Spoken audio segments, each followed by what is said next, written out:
Hoy tenemos el honor de presentar a Camille Ayub. Camille es psicoanalista, es profesor catedrático de la Universidad de París, es profesor visitante extranjero en la Universidad de San Pablo, es doctor por la Universidad de París Denis Diderot, posee 2 maestrías en filosofía y psicopatología por la Universidad de París 12 y Universidad de París 7. Tiene 3 graduaciones en filosofía, psicología clínica y literatura inglesa. Y su investigación se centra en las interacciones del psicoanálisis con la antropología filosófica, la teoría política, la lingüística y la traductología. Los estudios de género, estudios feministas, gay, lesbianos, trans, intersex y queer, y los estudios postcoloniales y decoloniales. Es autor de numerosos artículos y libros que están traducidos del francés al portugués y al inglés. Al español tenemos la edición de letra viva de Géneros, Cuerpos, Placeres, Perversiones Psicoanalíticas con Michel Foucault, y esperamos que pronto, ¿no? El que editaste en Brasil, ¿no? En portugués. Bueno, además es amante de dulce de leche argentino. Le gusta el mar y le gusta la cantante de tango antiguo. Sí, obvio, vamos a lo dije. ¿A quién no le gusta el dulce de leche? Bueno, nos dejamos con Camille, que hoy nos va a hablar mucho de Foucault, ¿no? Bueno.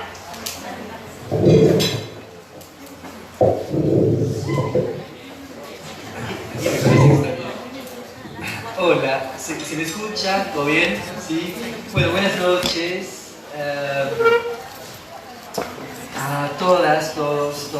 Estoy muy feliz de estar acá con ustedes. La verdad es que es siempre una alegría para mí volver a Buenos Aires, que estuve viviendo un momentito acá y conociendo a bastante gente acá, y me encanta estar acá de vuelta.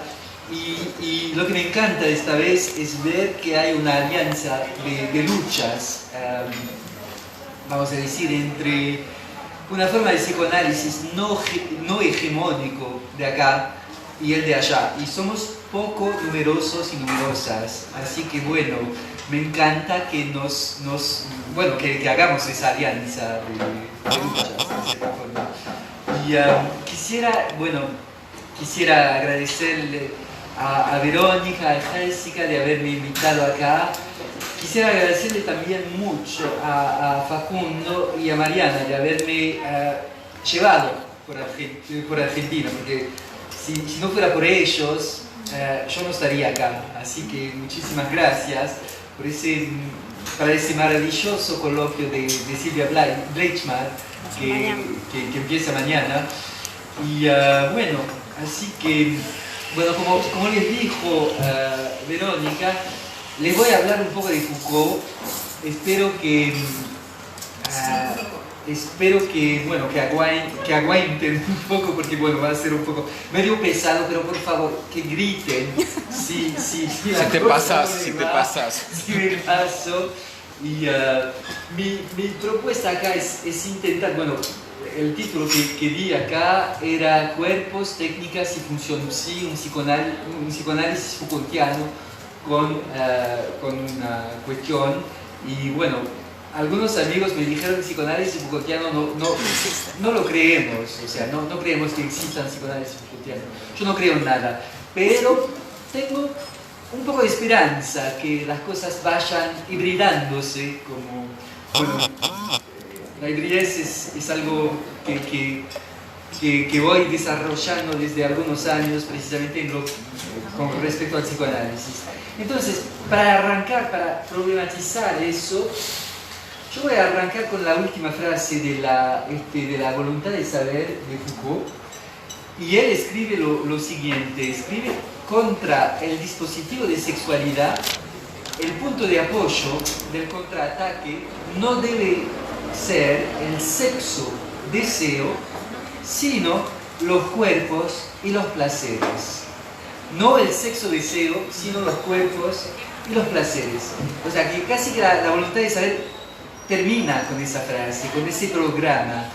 Y yo, bueno, que conocemos bastante, que tiene una posteridad en la militancia y mucho en la militancia queer, y yo quisiera analizar acá esta frase para ver cómo se le puede dar una continuidad en una perspectiva psicoanalítica. ¿Qué quiere decir arrancar pensando no a partir del sexo-deseo, sino de los cuerpos y placeres a partir de una perspectiva psicoanalítica? Bueno, el sexo-deseo, bueno, es todo el análisis de Foucault en La voluntad de saber, el primer volumen de la historia de la sexualidad, en el que desarrolla la idea de un dispositivo de sexualidad. O sea, nosotras estamos todavía dentro de un dispositivo de sexualidad, y este dispositivo de sexualidad es una forma de producción de saber sobre la sexualidad. Foucault salienta cuatro formas, salienta no es español, resalta cuatro formas de medicalización de la sexualidad, que son la histerización del cuerpo de las mujeres, la sexualización del cuerpo de los niños, de las niñas, la psiquiatrización de las perversiones, que dio lugar infelizmente a una continuidad psicoanalítica que todavía es vigente, y lo que llama de socialización de las conductas procreativas, que dio lugar a la biopolítica de los cuerpos y de la reproducción. Entonces, lo que es más importante en este dispositivo de sexualidad, me parece, en la perspectiva de Foucault, son dos cosas. Es que primero es lo que él llama la deseabilidad del sexo. La deseabilidad del sexo. Lo que nos determina cada uno a conocer, a intentar conocer cada día más el sexo, nuestro sexo, a producir discursos de verdad sobre nuestro sexo, sobre nuestra sexualidad. O sea, eso es la idea que, bueno, en el dispositivo de sexualidad, cuanto más se hable de sexo, cuanto más se produzca un discurso sobre el sexo, que sea discurso profano o científico, se acerca de la verdad del sujeto. El sujeto es aquel o aquella que va produciendo un discurso sobre su sexo. Y sexo, como voy a ello, sexo es un amalgamo de muchas cosas diferentes, obviamente de la cosa metonímica, del aparato genital que va diciendo, significando la generación, o sea, el género, pero también de las posiciones sexuales, de lo que el psicoanálisis llamaría de relaciones de objeto, etc. Sexo es una confusión, una mezcla confusa de todo eso. Y el segundo aspecto del dispositivo de sexualidad es lo que Foucault llama de hipótesis represiva.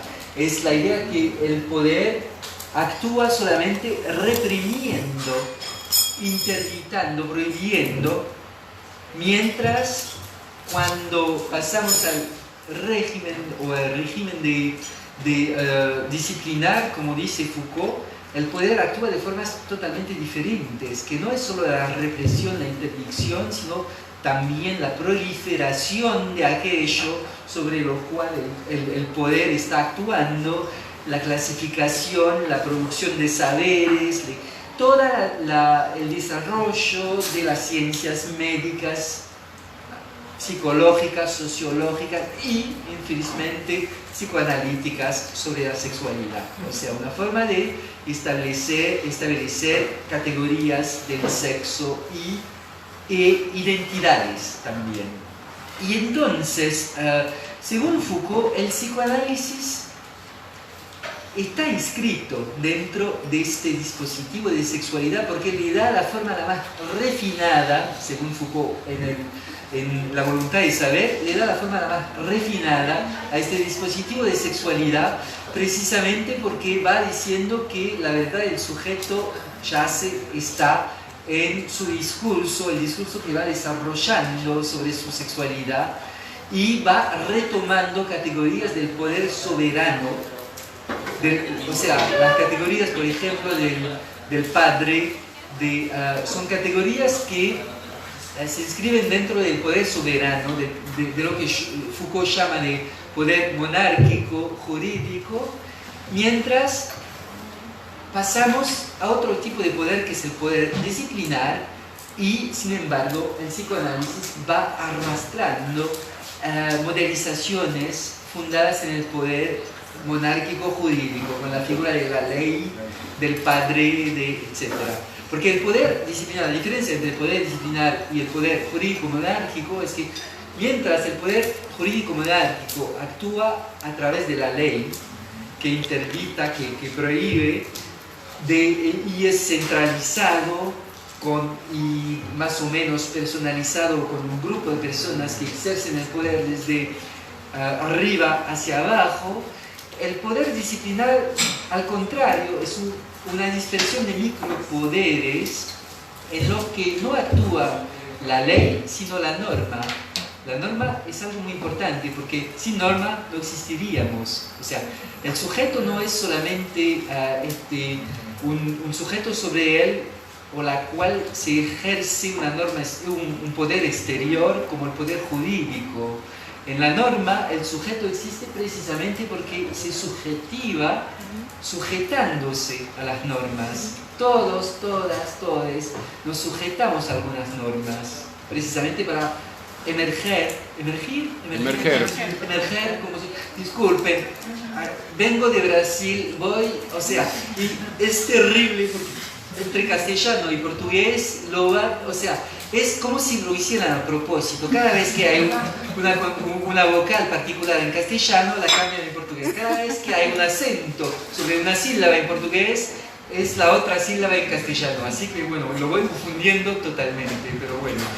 Y entonces, a mí lo que me interesa acá es ver cómo el psicoanálisis puede salir de ese dispositivo de sexualidad al que lo reduce Foucault, y yo no estoy de acuerdo con esa reducción Foucaultiana, y cómo puede salir y cómo arrancar a partir de los cuerpos y placeres, como la discursividad de los cuerpos y placeres puede constituir un programa de pensamiento bastante interesante para un psicoanálisis que quiera salir del dispositivo de sexualidad. Y entonces lo que voy a intentar hacer acá, porque eso es solo el inicio, pobrecitas, pobrecitos, bueno, perdonen, pero bueno, como dije, griten, ¿eh? Cuando ya no aguantan más, griten.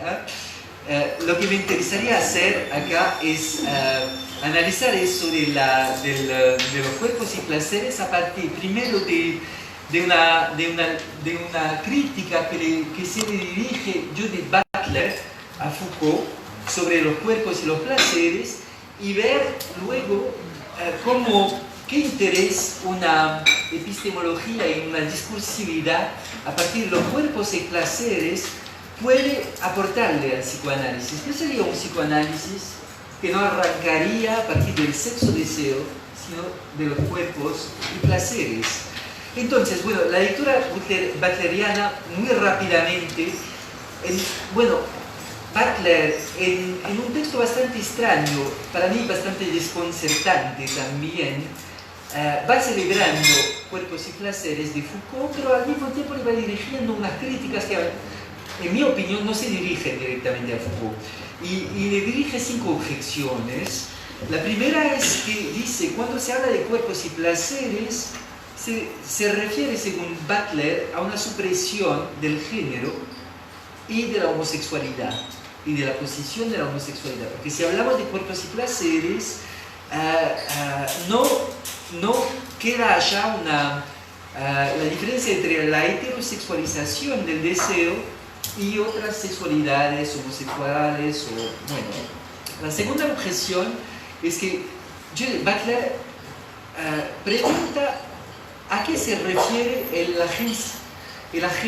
agenciamiento, agency, es agenciamiento. Agenciamiento, sí, sí. ¿A qué se refiere ese agenciamiento de cuerpos y placeres? ¿De dónde vendría ese agenciamiento de cuerpos y placeres si no hay sujeto producido por el sistema del sexo-deseo? ¿De dónde viene ese agenciamiento de cuerpos y placeres? Tercera objeción es la temporalidad. O sea que ella dice que de qué temporalidad surge una crítica de cuerpos y placeres, y será una prehistoria de la modernidad o será una temporalidad futura de los cuerpos y placeres que, bueno, de repente yo me doy mucho cuenta de eso con algunas analizantes, generaciones muy nuevas, que van realmente subjetivándose a partir de cuerpos y placeres. Mi generación no se subjetivó a partir de cuerpos y placeres. Yo no sé nada de lo que es, qué sé yo, la no binariedad, sino por atacar a la binariedad. Pero yo no me subjetivé a partir de la no binariedad. Y tampoco no sé nada del poliamor, lo sé, generaciones que tienen como 20 años, que van subjetivándose a partir de los cuerpos y placeres. Entonces, Butler le pone esa pregunta a Foucault, ¿de qué temporalidad vendrían esos cuerpos y placeres? Y cómo Foucault, en la temporalidad que es la suya, puede hablar de otra temporalidad de los cuerpos y placeres. O sea, ¿cómo hace? ¿Por qué operación mágica sale de su propia temporalidad para...? Bueno, vamos a eso. Y la cuarta objeción es que, según Judith Butler, Foucault, con los cuerpos y placeres, hizo una ruptura solamente provisoria con el sistema del sexo-deseo, y que, según Butler, él vuelve al sistema del sexo-deseo cuando en el segundo y el tercer volumen de la historia de la sexualidad vuelve a hablar de sujeto de prácticas sexuales. Y según ella, entonces, se redime de esta herejía de los cuerpos y placeres. Y la quinta objeción se refiere a eso, que es muy butleriano, que, para mí es muy respetable también, es que la diferencia de igualdad, o sea, en las posiciones en las que nos colocamos socialmente con respecto al sexo-deseo, o sea que las hay que son más o menos expuestas a vulnerabilizaciones que vienen del sexo-deseo, del género, y las hay que son menos expuestos, obviamente.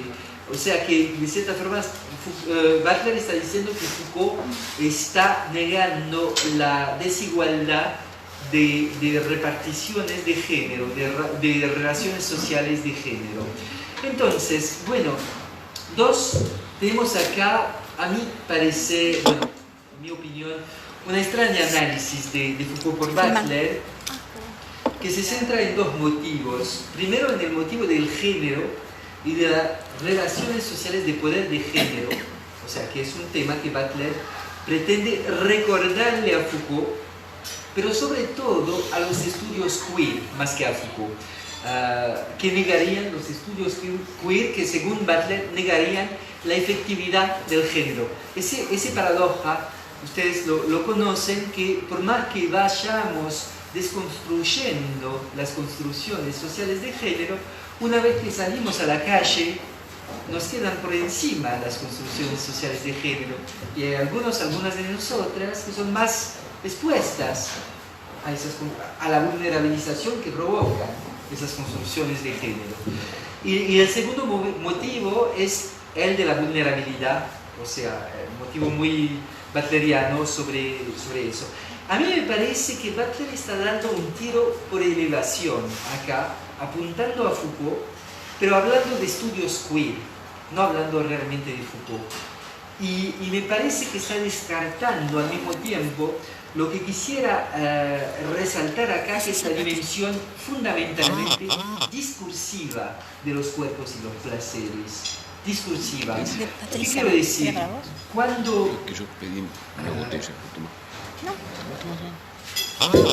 La pregunta que hago acá es, al hablar de cuerpos y placeres, ¿está Foucault refiriéndose a prácticas de la sexualidad o a los discursos que acompañan esas prácticas, que condicionan la emergencia de esas prácticas, que pretenden dar cuenta de esas prácticas? O sea, se trata de realidades ontologizadas, cuerpos y placeres, o de modos de discursividad. Los dos van juntos, obviamente, pero es muy importante para mí resaltar la dimensión discursiva de esas realidades.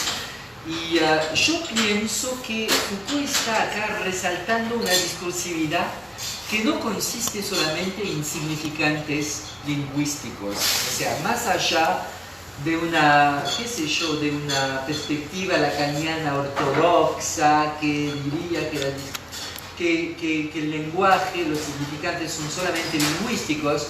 Lo que trae a tona Foucault acá es, a cuenta, portugués, a cuenta, Foucault acá es precisamente la dimensión discursiva y el hecho de que la discursividad no se reduce a lo lingüístico. Me parece muy importante eso. Entonces, y eso es todo el programa de Foucault, porque por más que Foucault pase de una arqueología a una genealogía, o sea, de un estudio de los discursos a un estudio de las relaciones de poderes, cada vez que va hablando de relaciones de poderes, va acompañando ese estudio de las relaciones de poderes con el estudio de las formas discursivas que acompañan, que sustentan esas relaciones de poderes. O sea que el dispositivo no es solamente una cosa de relaciones institucionalizadas de poderes, es también una cosa de los discursos que van acompañando esas relaciones de poderes. O sea, el dispositivo, como dice Foucault, son, lo cito acá, discursos, instituciones, organizaciones arquitectónicas, decisiones reglamentarias, leyes, medidas administrativas, enunciados científicos, propuestas filosóficas, morales, filantrópicas, en fin, lo dicho, pero también lo no dicho. Eso me parece fundamental, esa definición del dispositivo, porque lo dicho y también lo no dicho, me parece, bueno, en mi perspectiva me permite salir de una perspectiva demasiado y solamente ortodoxicamente lingüística del psicoanálisis. O sea, es lo dicho y lo no dicho. Las relaciones de poderes están acuñadas por discursos, obviamente, pero, o sea, hablar solo del lenguaje y los discursos no, o sea, acaba siendo reduccionalista con respecto a las relaciones de poder. O sea, no se puede hablar solo de relaciones de poder o solo de discursos.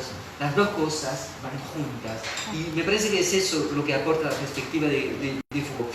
Y entonces, bueno,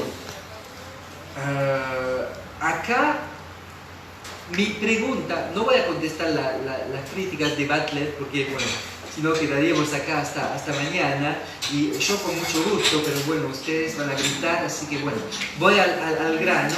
Mi pregunta principal es cómo puede intervenir un agenciamiento de los cuerpos y placeres en la discursividad de la teoría psicoanalítica. ¿Cómo eso puede afectar la teoría psicoanalítica? ¿Qué relaciones de poder y resistencia intervienen en la institución psicoanalítica?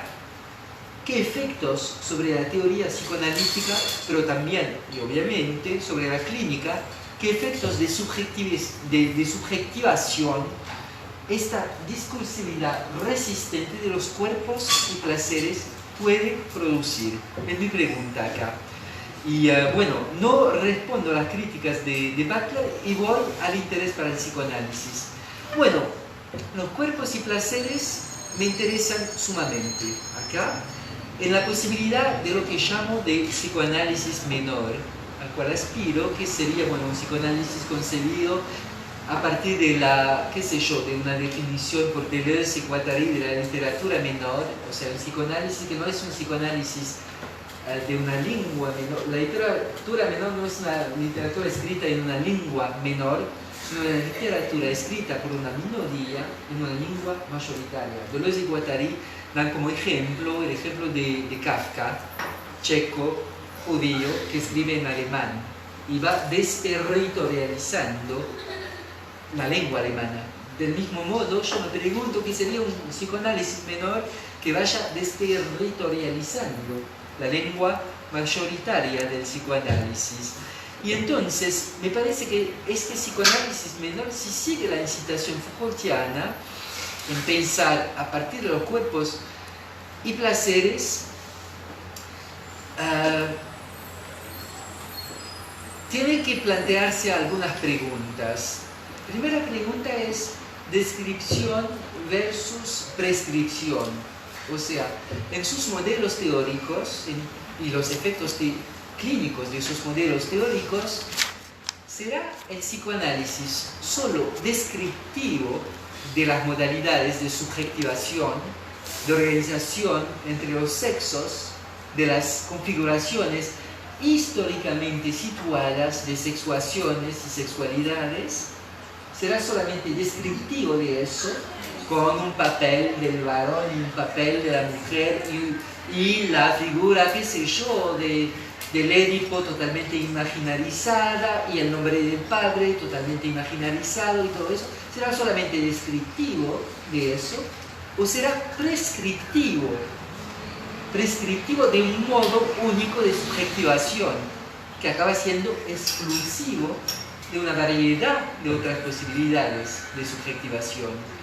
Y me parece que la discursividad de los cuerpos y placeres le permite al psicoanálisis seguir escuchando lo que llaman de mutaciones antropológicas contemporáneas, pero lo que arrancó hace, yo iba a decir siglos, hace por lo menos un siglo, con un posicionamiento diferente de las mujeres, diferente del que era la convención de representación de las relaciones entre sexos propia a la época vienense de finales del siglo XIX y, o sea, me parece que este pensamiento a partir de cuerpos y placeres le permite al psicoanálisis escuchar esas mutaciones antropológicas contemporáneas y lo que llamo de minorizaciones de género, de sexualidad, de raza también,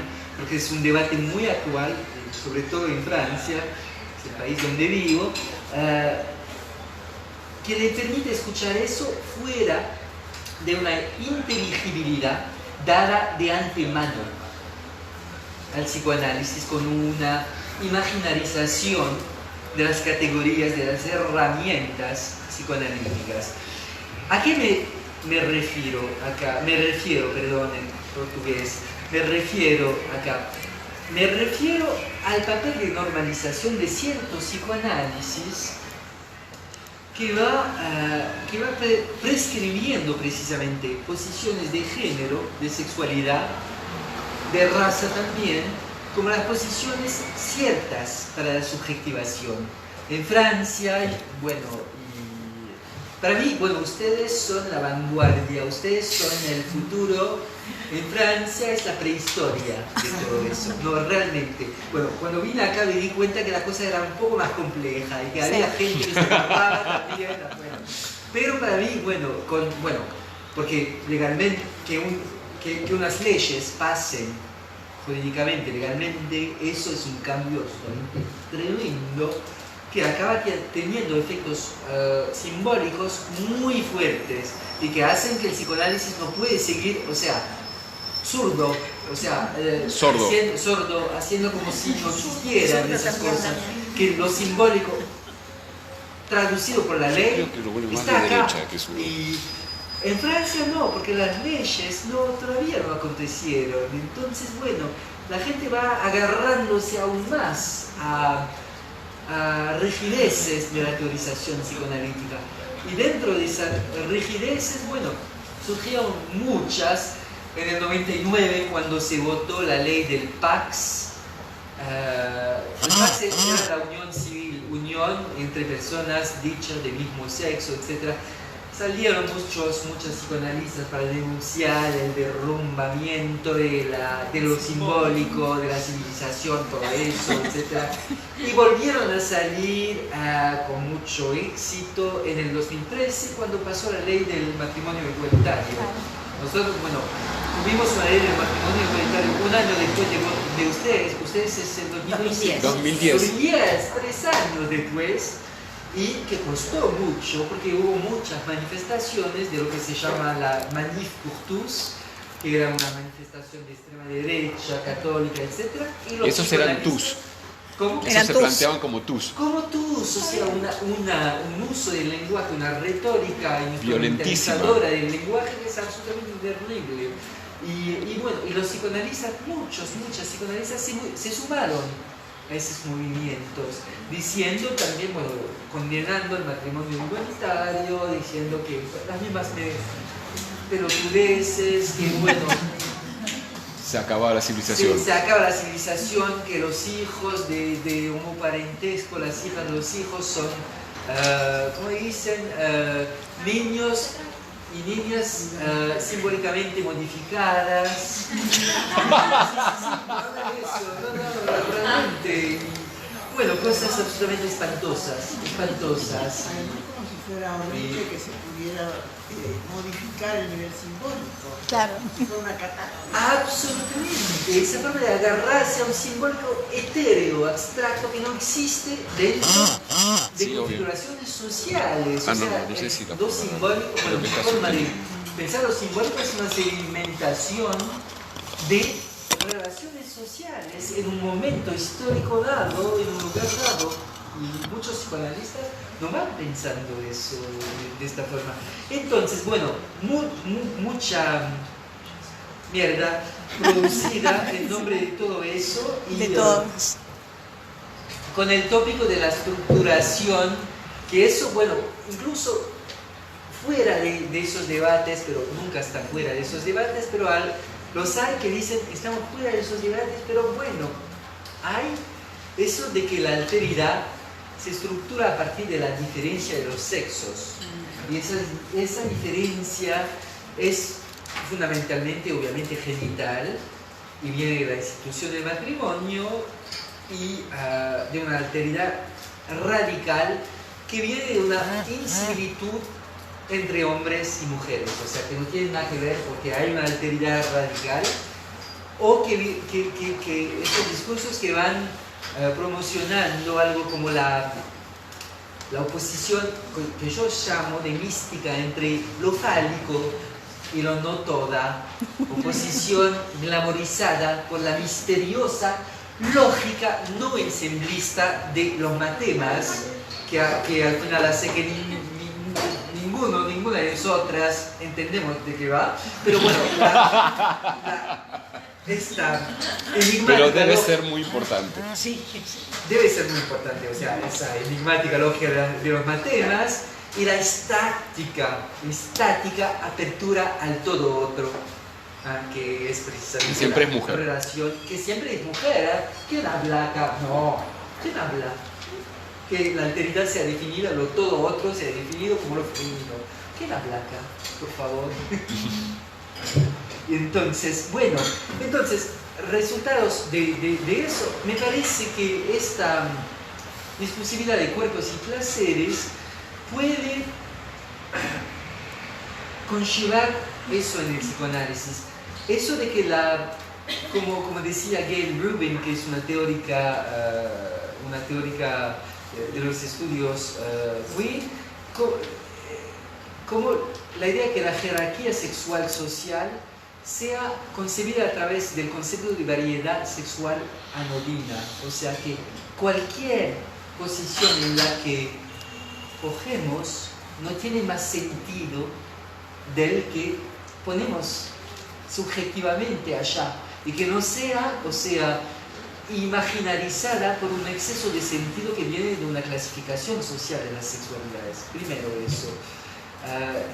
Segundo, yo afirmaría aquí que toda la jerarquía de sexualidades y sexuaciones que diera la primacía a la norma heterosexual, cisgénero, es por definición homofóbica y transfóbica. Precisamente porque articula una serie de estrategias opuestas a la legitimación de las homosexualidades como sexualidades aceptables de la misma forma que la heterosexualidad y no como sexualidades que vienen después en la clasificación, y de las transidentidades como sexuaciones aceptables tales como las cisidentidades. O sea, que salgamos, o sea, cuerpos y placeres, me parece que incentiva, bueno, sí, lleva al psicoanálisis a salir de esas clasificaciones.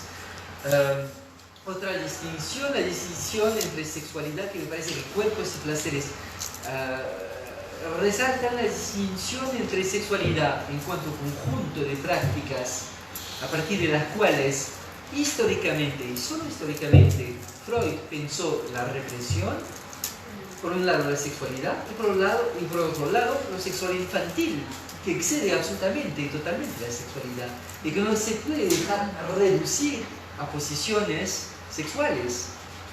Y también una desarticulación entre la sexualidad y la sexuación, o sea, que es absolutamente constitutiva de un régimen heterocentrado, heteronormativo, que por cierta sexuación implica ciertas sexualidades. Y, las dos son articuladas, pero cada vez de una forma hipersingular, que me parece que la discursividad de los cuerpos y placeres permite desarrollar mucho más que la discursividad del sexo-deseo.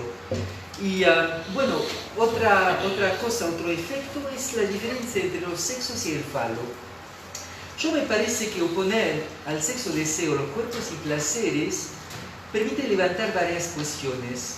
Por ejemplo, si el falo es el significante de la falta, ¿por qué sería entonces inscrito sobre la falta anatómica del pene? Como acaban sosteniéndolo muchas psicoanalistas. ¿Por qué el hecho que la madre, o la primera otra, desee en otro lugar, o sea, porque este hecho tiene que ser vinculado a una diferencia sexuada anatómica? ¿Por qué? Me parece que proponer el régimen discursivo de los cuerpos y placeres significa concebir que la diferencia sexual no existe al estado puro, o sea, a partir de un marcador único. O sea, el sexo biológico se refiere a una multitud de indicadores con grados variados. La unificación de esa multitud, de esos dados heterogéneos, y su reducción a un único marcador es un acto social, no es nada biológico. O sea, cuando decimos este es un varón, esta es una mujer, y vamos unificando muchos dados biológicos de las hormonas, de los cromosomas, gracias, y de las células sexuales, hay una variedad de marcadores, lo que hace que decidamos que es un hombre, un varón o una mujer, es algo que es un acto social, no es nada biológico, es sustentado por una lectura cultural de lo biológico, obviamente. O sea que no hay sexo biológico fuera de una interpretación siempre situada socialmente, culturalmente. O sea, es a partir de un cierto tipo de simbolización de su deseo que un sujeto puede percibir su cuerpo, el de los demás, que no se reducen a la suma de inervaciones brutas, sino que se abordan siempre a partir de una estructuración simbólica del fantasma. También decir que se nombra lo biológico como ¿Qué hay arriba? se nombra. Se nombra, Pero absolutamente, ¿sí? originalmente no tendría que ser binalizado de esa manera, ¿no? Totalmente. O sea, que haya diferencias, obviamente que hay diferencias. Que estas diferencias que se inscriben en marcadores múltiples sean reducidas a una oposición binaria, eso es un acto social. Y este acto social va cambiando en función de las épocas. O sea, que, por ejemplo, qué sé yo, en los Juegos Olímpicos de los años 60 se le definía quién era hombre y quién era mujer, haciendo desfilar a los atletas, las atletas en pelotas, desnudos, desnudas. Hoy en día se define a partir de otros marcadores que serían las hormonas, los cromosomas, etcétera, etcétera. Y sin embargo, incluso hoy en día, porque no vamos para ese discurso de que progreso en la ciencia que hace que lleguemos cada día más cerca de la verdad, y no, porque son lecturas interpretativas, o sea que eso de los 3 grados de definición de la sexuación, que son hormonas, cromosomos y células sexuales, gonadas, o sea, producción de espermatozoides o óvulos, son absolutamente variables. No es que haya algo solo binario, dos, claro, masculino, femenino. Hay mujeres, personas sexuadas como mujeres, que producen más testosterona que personas sexuadas como hombres, del mismo modo que hay personas sexuadas como hombres que producen estrógeno, gonadas, o que tienen un cromosoma XXY, que no es XY, o que, bueno, hay variaciones múltiples. No, pero creo que incluso aunque no sean intersexos, ¿no? Por favor, Marta. A mí me parece que hay un punto límite, Sí. que es la reproducción. Sí. Es decir, que ahí hay algo en que hay un tipo de constitución corporal en donde hay una absoluta necesidad de que haya 2 tipos de células distintas. Absolutamente, Marta. Y que la cuestión cultural viene, la binariedad cultural viene como explicación de ese real, y después viene como a precu de toda la construcción cultural que se hace sobre ese hecho. Pero el hecho no deja de estar ahí.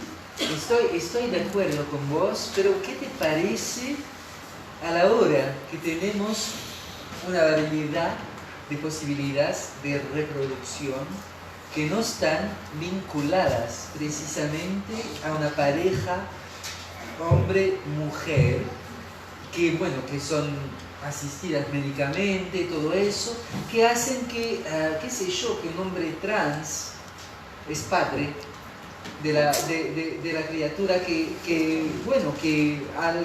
la que dio luz, que hacen que, que siempre, reproducción es una cosa, filiación es otra. Y la filiación siempre fue simbólica, nunca solo biológica. Y entonces sí, hay este real, pero este real, me parece, está siempre abordado a partir de un arranque cultural particular.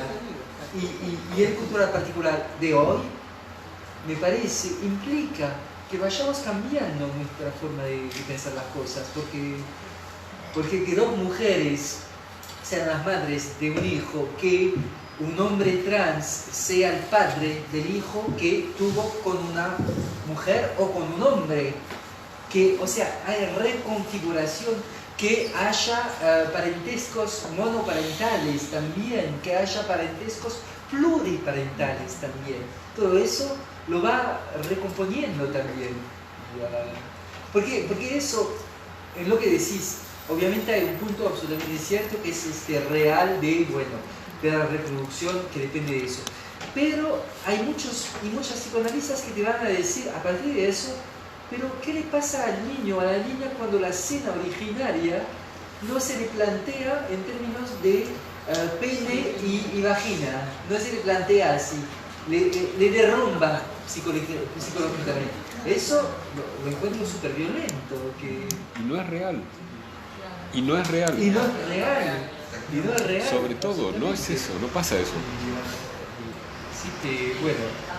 Los cuerpos intersexuales justamente cuestionan también esa reproducción, digamos, a veces ligada. Sí. ¿No? O sea, por eso tienen una Sí, claro, claro. en cuanto a postura.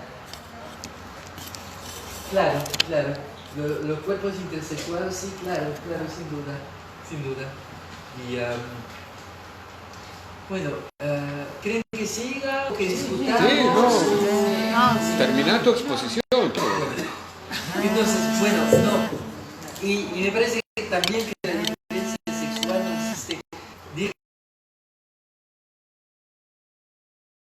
dignificación de la irreductible binaridad del fálico y de la no toda. O sea que las fórmulas lacanianas plantean la cuestión del goce fálico y de la existencia del otro goce propiamente femenino, como muchas psicoanalistas lacanianas van diciendo. O sea que, bueno, no voy a entrar en el detalle de las fórmulas de sexuación, pero bueno, hombres todos fálicos, lógica universalizadora y conjunto abierto de mujeres no todas fálicas, que, bueno, que están definidas precisamente porque no hay un equivalente para ellas del padre originario que escapa a la castración.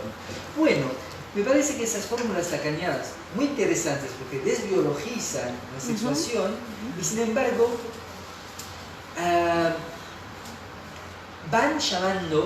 van invocando un grupo universal o dos grupos universales, los hombres, las mujeres y obviamente el padre de la horda primitiva, que es sexuado, obviamente, que es hombre, que es varón, que es macho.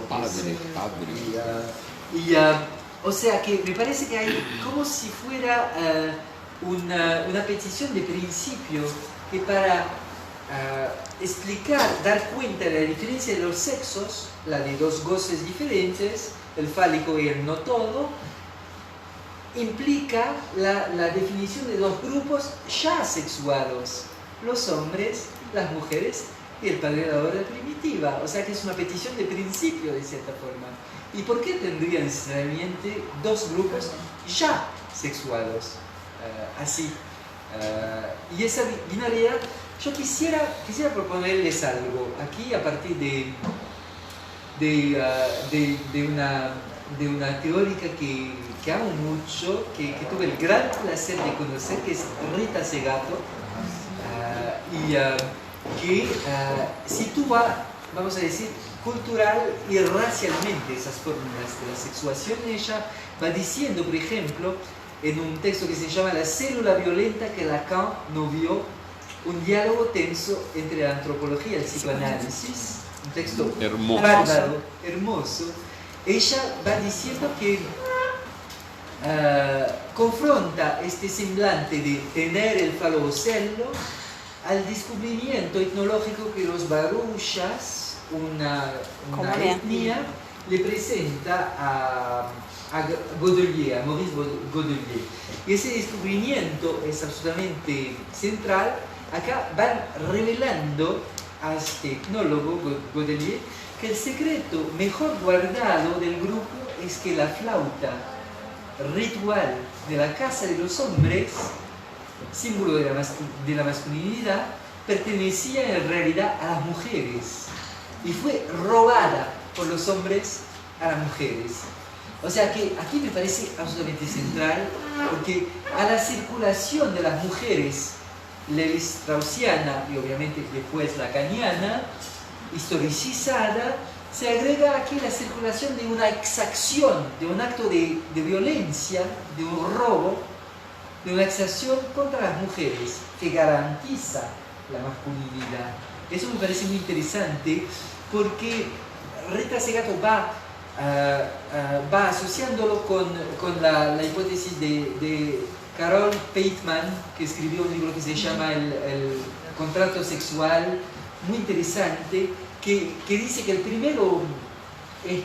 el acto de violencia fundador no fue el asesinato del padre, fue precisamente la violación y la apropiación de todas las mujeres de la horda por el padre. O sea, que cuando decimos el acto violento primario que instituye la cultura, etc., el asesinato del padre, estamos hablando desde un punto de vista totalmente masculino, machista, etc.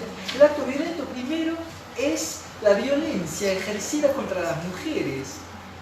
Y eso me da, bueno, yo les voy a proponer algo totalmente, o sea, medio jodiendo, en burla, porque me parece muy importante también que nos tomemos muy en serio, mucho en serio, nuestras metapsicologías, nuestras herramientas que son modelizaciones puntuales, que vienen obviamente de nuestras teorías sexuales infantiles también, pero bueno, modelización que propongo.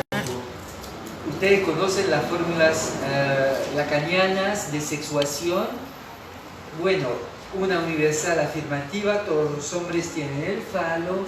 Una universal negativa, ninguna mujer tiene el falo. Que resumen, esas dos primeras resumen la posición freudiana de la libido única.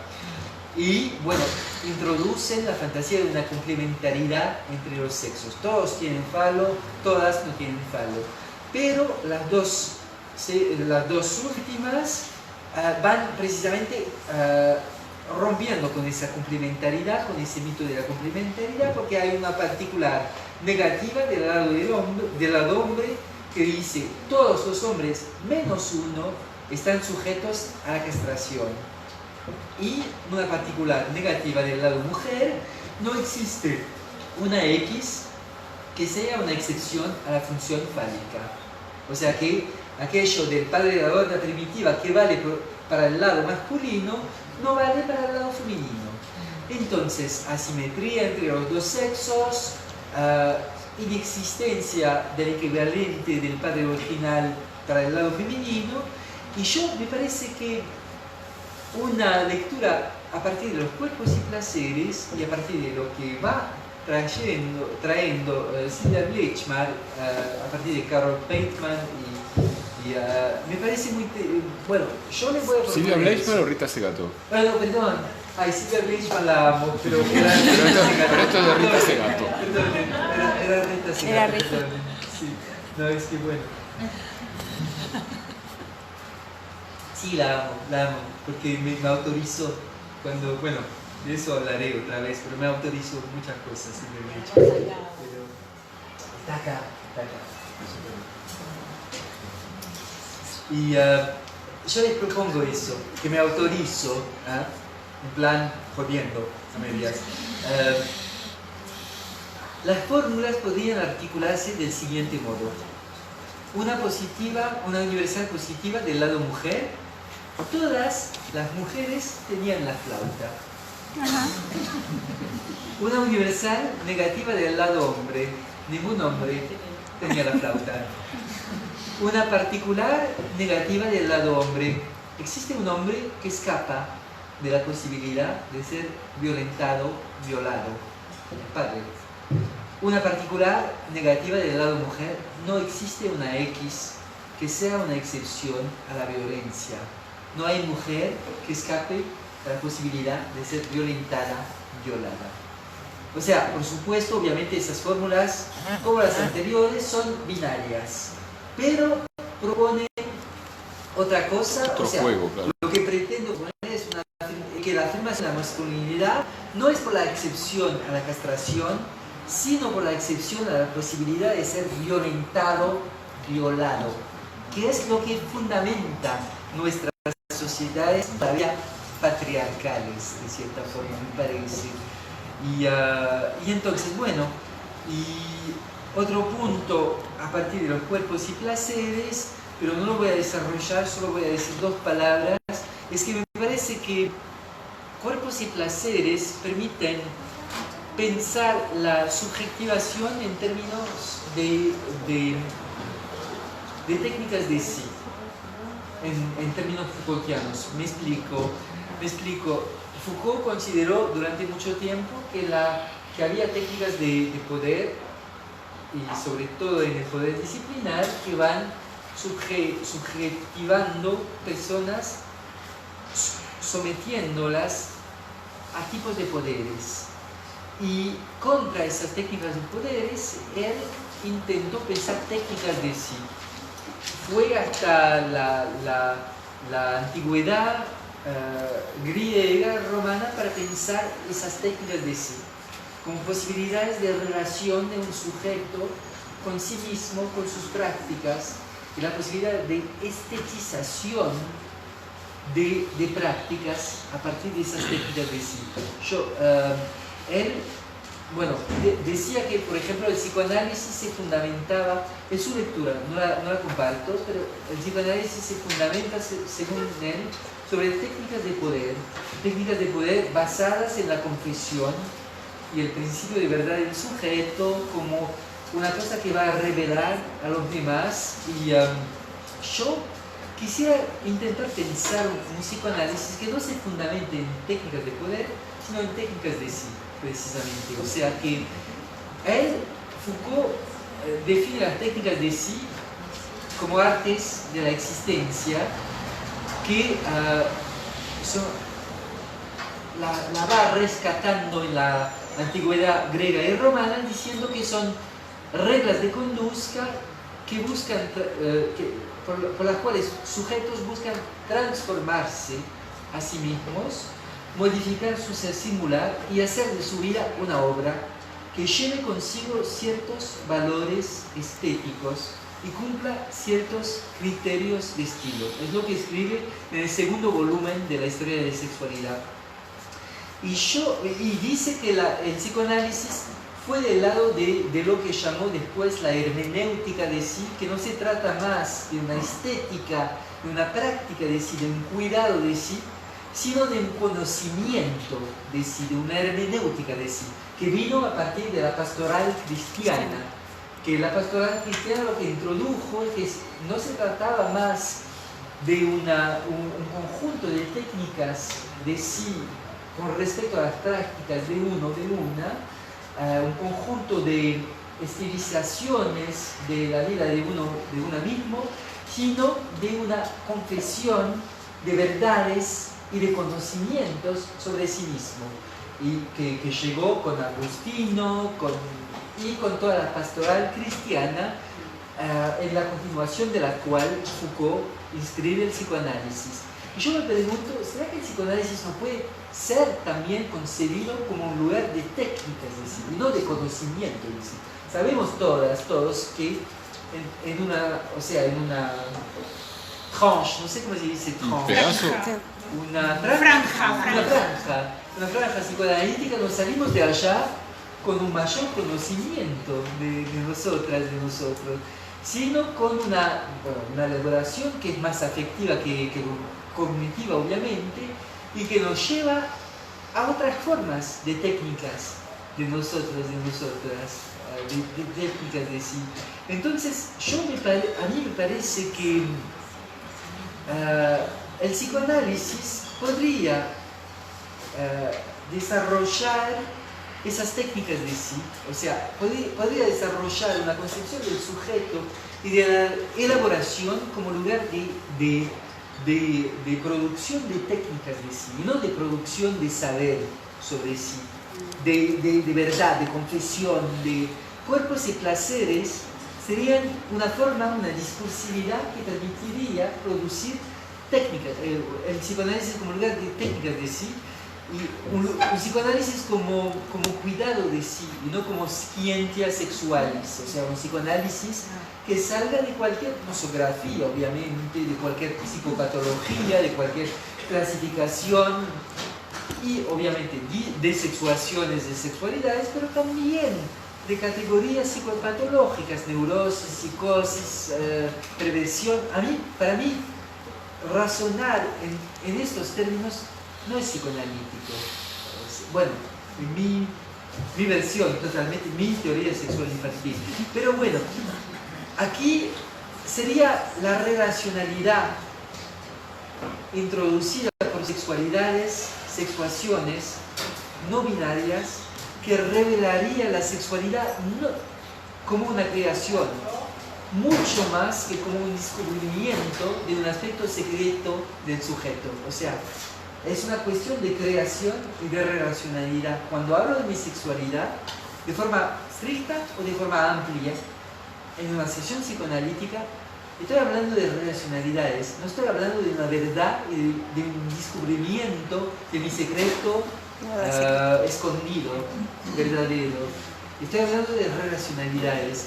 Y en eso sigo mucho a Foucault cuando él habla de, por ejemplo, él dice tratar de devenir gay, que no implica una posición en la que se coge, ¿ya? Tratar de devenir gay.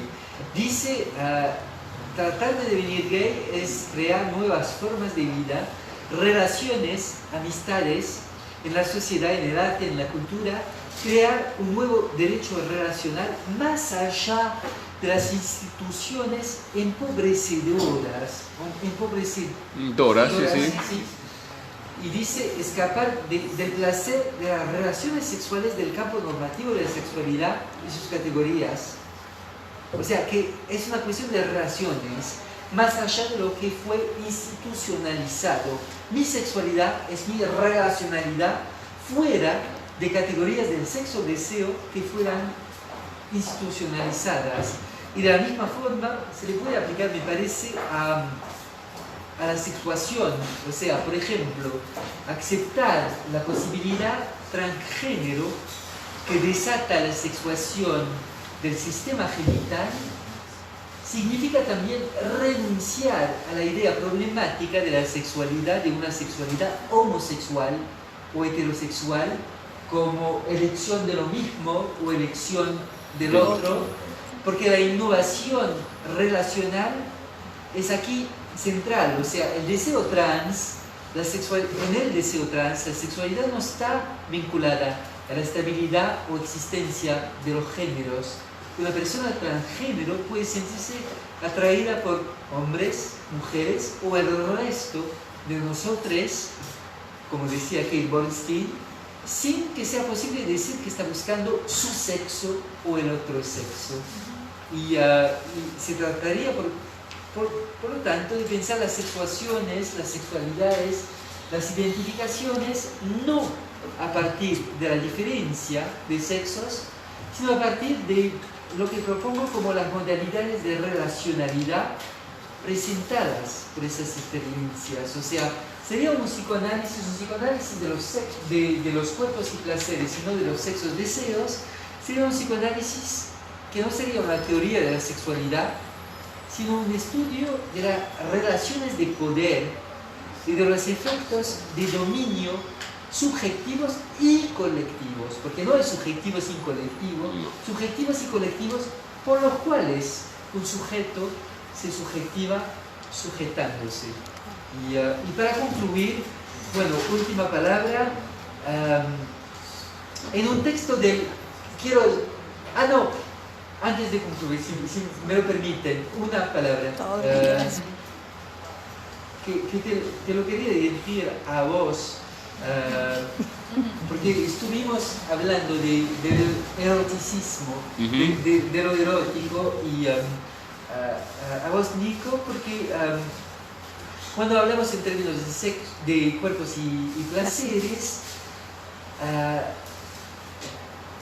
queda esa cuestión de lo erótico. O sea, si hablamos de cuerpos y placeres, ¿cómo podemos dar cuenta de la forma en la que se le plantea lo erótico a une, fuera del sexo deseo? Y a mí me vino esa idea de que lo que queda erótico son cuerpos, personas y situaciones que resultan de juegos políticos de poder. O sea, que el erotismo está totalmente entrelazado con el poder. El poder es erótico, el erotismo produce relaciones de poder.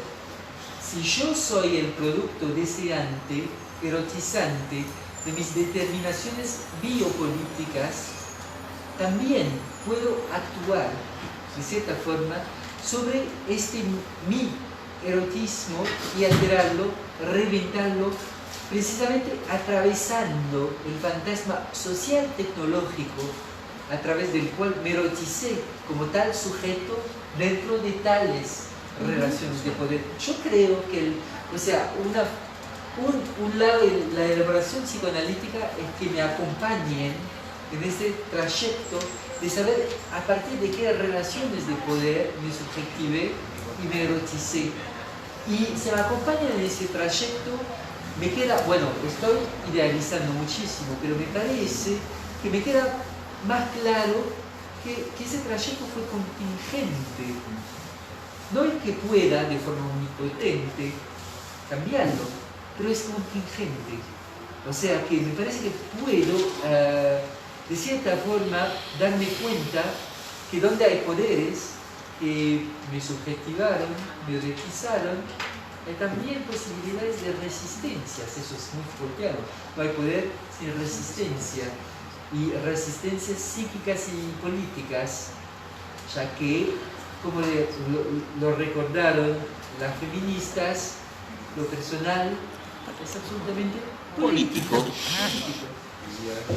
Y entonces, para concluir, esa situación que, bueno, cedo a la tentación de leerla para ustedes, contra los cuerpos y placeres, Jacques Alain Miller escribió eso en un texto que dedicó a Foucault, qué honor, escribió lo siguiente. Te quiero. ¿Acaso no está claro que su contraataque contra el dispositivo de sexualidad, el de Foucault, con el psicoanálisis en su centro, no se apoyaba en ninguna disciplina, en ninguna práctica, excepto en la utopía de un cuerpo situado fuera del sexo, cuyos placeres múltiples no estarían reunidos bajo la férula unificante de la castración? La Ese cara, apoyo. la cara es linda también. ¿Cómo? La cara que pones es linda. Mientras Ay, gracias. Ay, muchas gracias. Cara de culo, ¿no? enfática. Porque lo supone perverso. Ese apoyo, hay que decirlo, era muy débil. Nada más que una sección de perversión a la cual, en la voluntad de saber, Michel Foucault daba la consistencia de un punto utópico, perdón. Muy bueno. Vamos por el punto utópico. Muy bueno.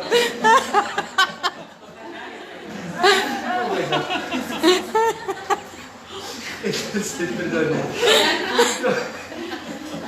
Casi estoy. Que un punto utópico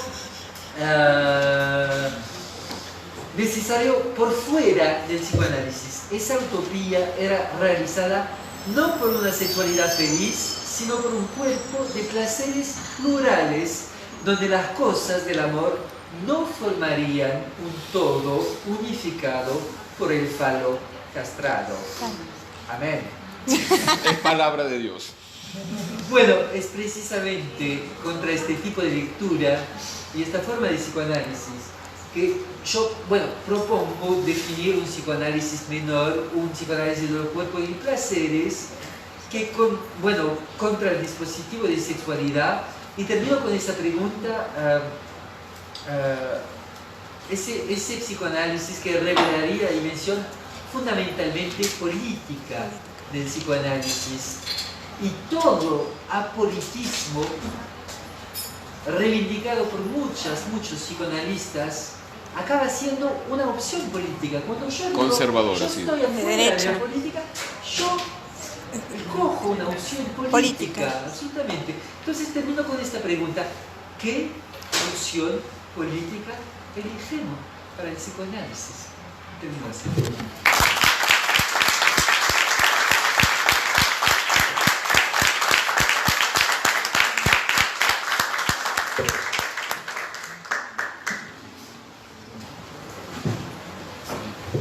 Bueno, venimos a preguntas, comentarios.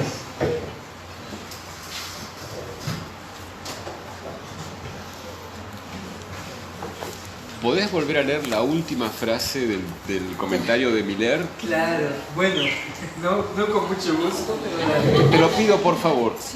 entonces, habla de este apoyo, hay que decirlo, el apoyo sobre la perversión. Sí. Este apoyo, hay que decirlo, era muy débil. Nada más que una sección de perversión a la cual en la voluntad de saber Michel Foucault daba la consistencia de un punto utópico necesario por fuera del psicoanálisis. Esta utopía era realizada no por una sexualidad feliz, es decir, una sexualidad del sexo deseo, sino por un cuerpo de placeres plurales, donde las cosas del amor no formarían un todo unificado por el falo castrado. Bueno, primero fíjate que ahí, digamos, cree que es un punto por fuera del psicoanálisis porque está pensando... Gracias, muchas gracias. Usted, sí, o sea que... Se ve la copa vacía y... Por eso. Claro, yo lo piensa un punto por fuera del psicoanálisis porque piensa en cierto psicoanálisis. Y no, claro. Y yo digo, ¿alguna vez fue un todo unificado el amor? ¿A alguien le pasó? ¿Cómo? ¿Alguna vez fue un todo unificado el amor? Como él plantea. En su versión. Mitológicamente. ¿Cómo? Míticamente. Es un todo unificado bajo la ley del falo. O sea, que aunque defina dos lados diferentes, son unificados. Fálico o no toda, nada más. ¿Y cuál es la unificación de eso? ¿Cuál es la unificación de ese todo? Bueno, el señor Miller. L'état c'est moi. La unificación sería la idea antigua de una sexualidad madura. Por eso, aunque nunca existió.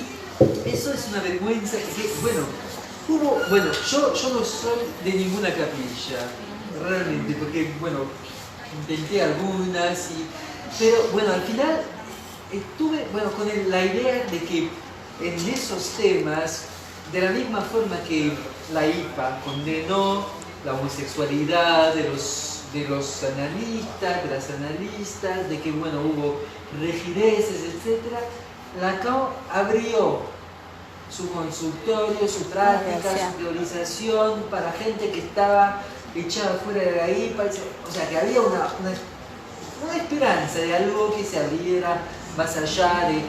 Sin embargo, muchas lacanianas van definiendo una ortodoxia aún más binaria, más conservadora que los peores de la IPA. Los hay, muchos. En esa línea también que habías hablado de un psicoanálisis heteronormativizante que termina siendo transfóbico, ¿no? Más fuerte. Sí, por favor. Y con el micro, ¿no? No llega. No llega. Llega, le vas a tener que parar. Perdón. Hasta ahí. Voy a retomar algo de lo que charlaste el otro día también. Decías que el psicoanálisis, si se torna heteronormativo, se torna transfóbico, homofóbico y transfóbico, ¿no? Y misógino. Y misógino, claro.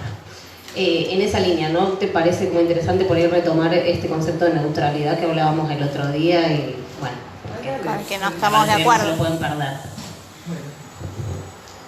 Bueno, muchas gracias por tu pregunta. Ay, no, así no.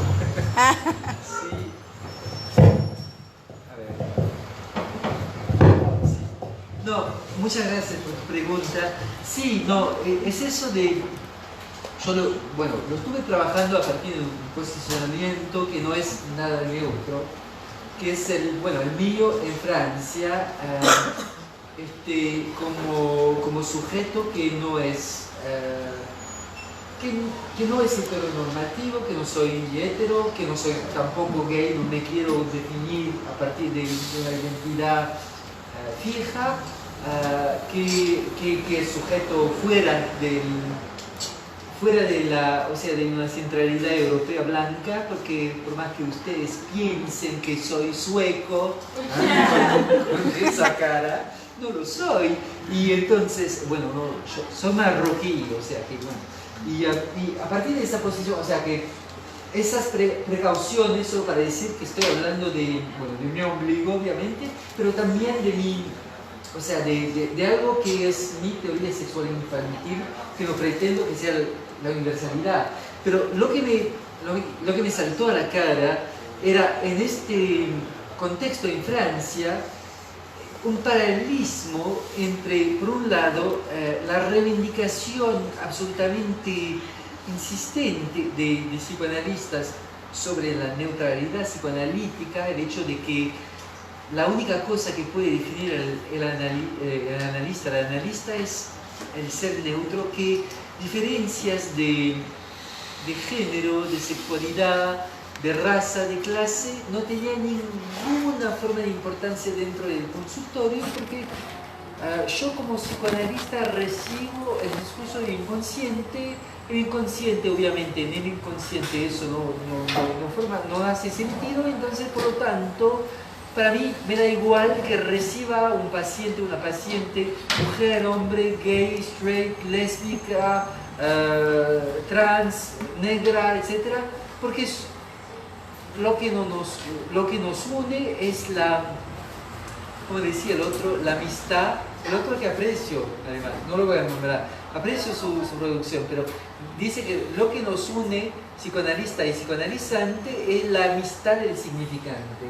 Ok, solo que esta amistad del significante, cuando la recibís, está dentro de una situación social particular y recibís con representaciones conscientes e inconscientes de lo que para vos es el género, lo que para vos es la sexualidad, lo que para vos es la clase, lo que para vos es la raza, por más súper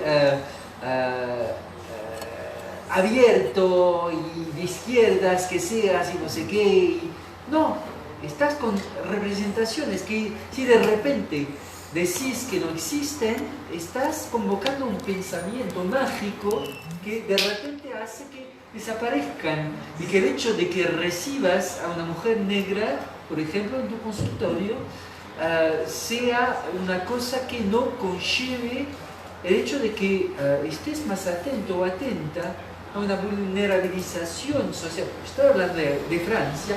Una mujer negra está expuesta a una vulnerabilización social mucho más fuerte que un hombre blanco. Estoy diciendo pavadas, pero que son importantes. O sea, y eso conlleva representaciones conscientes e inconscientes. Y, por ejemplo, bueno, está siendo grabado, ¿no? ¿Querés que paremos la grabación un momento? Por favor. Un momento. Y